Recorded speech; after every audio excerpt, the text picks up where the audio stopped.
दोस्तों आज की इस वीडियो में हम लोग संख्याओं का वर्गमूल निकालना सीखेंगे। ठीक है, तो आपको ऐसे ही संख्याएं दे दी जाएंगी और आपसे कहा जाएगा कि निम्न संख्याओं के वर्गमूल ज्ञात कीजिए। ठीक है, तो इसे लगाने से पहले हम कुछ बेसिक जान लेते हैं, उसके बाद हम लोग इन सवालों को हल करेंगे। ठीक है, तो देखिए वर्गमूल निकालने के लिए दो विधि होता है। सबसे पहला विधि होता है भाग विधि से हम लोग वर्गमूल निकाल सकते हैं और दूसरा होता है अभाज्य गुणनखंड विधि, यानी इस विधि से भी हम लोग वर्गमूल निकाल सकते हैं। ठीक है, तो अभाज्य गुणनखंड विधि को केवल गुणनखंड विधि के भी नाम से जाना जाता है। ठीक है ना, तो हम लोग इस वीडियो में अभाज्य गुणनखंड विधि से वर्गमूल निकालना सीखेंगे। अगर आप भाग विधि से वर्गमूल निकालना सीखना चाहते हैं तो मैंने इस पर वीडियो बना दिया है, उस वीडियो का लिंक मैं यहाँ पे ऊपर दे दूंगा। ठीक है, अब हम यहाँ पे समझ लेते हैं कि वर्गमूल होता क्या है। तो वर्गमूल को इंग्लिश में बोला जाता है स्क्वायर रूट। ठीक है, तो वर्गमूल आखिर होता क्या है, तो देखिए वर्गमूल एक संख्या ही होता है। ठीक है, जैसे मान लीजिए यहाँ पे एक संख्या 16 है, अगर आपको कहा जाएगा कि 16 का वर्गमूल बता दीजिए, तो वर्गमूल कैसे आप बताएंगे। तो देखिए आपको ऐसी संख्या खोजना है कि अगर आप उसी संख्या का उसी में गुणा करें तो 16 आ जाए, तो वो संख्या 4 होगा। ठीक है ना, 4 और 4 का गुणा करेंगे तो 16 आ जाएगा ना, इसका मतलब 16 का वर्गमूल 4 हो गया। बिल्कुल उसी तरह से अगर आपको बताना है कि 49 का वर्गमूल क्या होगा, तो आप ऐसी संख्या खोजिए कि उसी संख्या का उसी में गुणा करें तो 49 आ जाना चाहिए, तो वो संख्या 7 होगा, यानी कि 49 का वर्गमूल 7 हो गया। वैसे ही 4 का वर्गमूल क्या हो गया, 2 हो गया। तो ये सब तो छोटी संख्या है, तो इसको हम लोग तो अंदाजे ही बता सकते हैं, डायरेक्ट बता सकते हैं। लेकिन जब बड़ी बड़ी संख्या हो जाएगी तो उनका वर्गमूल कैसे निकालते हैं, वही हम लोग इस वीडियो में सीखेंगे। ठीक है, तो अब हम ये भी जान लेते हैं कि अभाज्य संख्याएं क्या होती हैं। तो देखिए अभाज्य संख्याओं को अंग्रेजी में बोला जाता है प्राइम नंबर्स।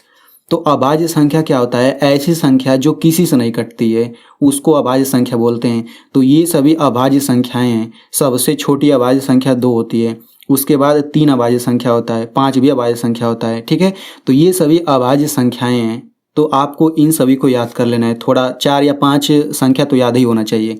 तो चलिए अब हम लोग यहाँ पे अब वर्गमूल निकालते हैं। ठीक है, तो यहाँ पे सबसे पहले हम 36 का वर्गमूल निकालेंगे। ठीक है ना, तो ये पहला क्वेश्चन है, 36 का वर्गमूल निकालना है। तो सबसे पहले हम क्या करेंगे, 36 का अभाज्य गुणनखंड करेंगे। ठीक है ना, तो आपको ये करना आना चाहिए। तो सबसे पहले हम किससे इसको काटेंगे, तो देखिए अभाज्य संख्या क्या होता है, 2 3 5 7 यही सब होता है ना, आगे और भी हो जाएगा।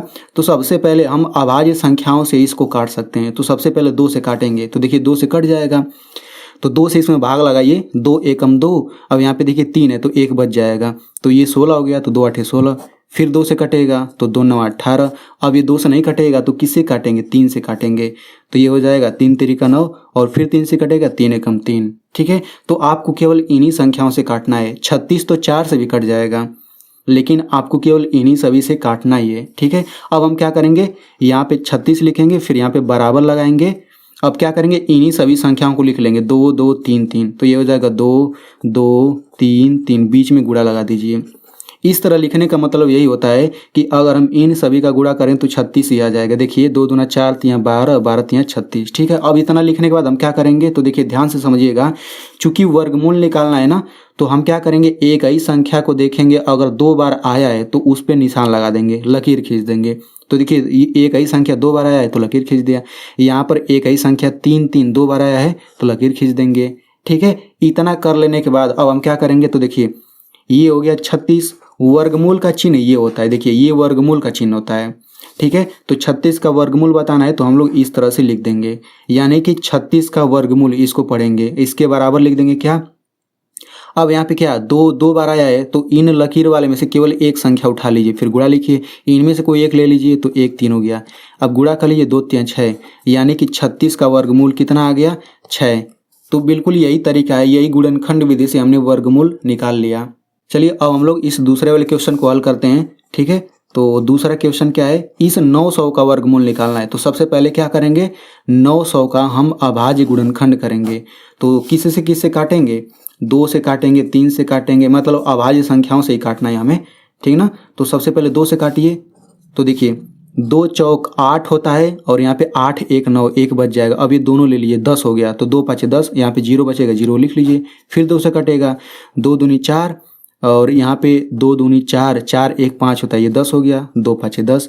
अब ये 2 से नहीं कटेगा तो अब किससे काटेंगे, 3 से, तो ये 3 से कट जाता है, तो काटिए। 3 7 21, 21 1 22 होता है और ये 15, तो 3 5 15 हो गया। फिर 3 से कटेगा, 3 दूनी 6 और ये हो जाएगा 3 5 15। अब ये 3 से नहीं कटेगा तो हम किससे काटेंगे, 5 से।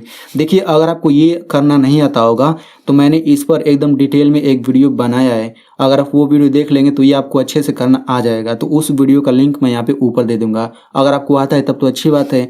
अब इसको 5 से काटेंगे तो 5 5 25, 5 एकम 5। अब हम क्या करेंगे, इसी 900 को यहाँ पे लिखेंगे, बराबर लिखिए, इन सभी संख्याओं को लिख लीजिए। तो 2 गुणा 2 गुणा 3 गुणा 3 गुणा 5 गुणा 5, इन सभी संख्याओं को लिख लिया हमने। अब क्या करेंगे, निशान लगा लीजिए 2 2 पे, ठीक ना। वर्गमूल निकालेंगे तो हम 2 2 का जोड़ा बनाएंगे, लेकिन अगर हम घनमूल निकालेंगे तो 3 3 संख्याओं का समूह बनाएंगे, ठीक है। अब हम क्या करेंगे, यहाँ से 900 का वर्गमूल है तो इसको हम कोष्टक में लिख देंगे, मतलब कि 900 को ये रूट लगा देंगे। अब इनमें से 1 2 ले लीजिए, इसमें से 1 3 ले लीजिए, इसमें से 1 5 ले लीजिए, इन सब का गुणा कर लेते हैं। तो 2 3 6, 6 5 30। इसका मतलब क्या हो गया कि 900 का वर्गमूल 30 है। तो चलिए अब हम लोग लास्ट क्वेश्चन हल करते हैं, उसके बाद मैं आपको सवाल खुद दूंगा लगाने के लिए। तो यहाँ पे देखिए तीसरा क्वेश्चन क्या है, तीसरा क्वेश्चन है 144, आपको इसका वर्गमूल निकालना है, ठीक है। तो क्या करेंगे, सबसे पहले इसका हम लोग अभाज्य गुणनखंड कर लेते हैं। तो यहाँ पे 144 लिखिए, ऐसे कर लीजिए। 2 से कटेगा तो 2 7 14 और 2 दूना 4, फिर 2 से कटेगा तो 2 3 6, 6 1 7 होता है, 2 6 12, फिर 2 से कटेगा 2 1 2, 2 8 16, फिर 2 से कटेगा 2 9 18। अब 3 से कटेगा 3 3 9, फिर 3 1 3, इतना हो गया। अब हम क्या करेंगे, 144 लिखेंगे, बराबर लगाइए, इन सबको गुणा के रूप में लिखिए। तो 2 4 बार है तो 1 2 3 4 गुणा लगा दीजिए, और 3 2 बार है तो 3 गुणा 3। अब क्या करेंगे, 2 2 का जोड़ा बना दीजिए, ठीक ना। अब क्या करेंगे, रूट में 144 लिखिए, बराबर, यहाँ से 1 2 हो जाएगा, यहाँ से 1 2, यहाँ से 1 3। अब इनका गुणा कर लीजिए तो 2 दूना 4, 4 3 12, यानी कि इसका जो हो गया वर्गमूल 12 हो गया। तो अब मैं आपसे सवाल पूछता हूँ, यहाँ पे एक संख्या है 324, आपको इसका वर्गमूल निकाल करके कमेंट में ज़रूर लिखना है, तभी तो मुझे पता चलेगा कि आपको समझ आ गया है।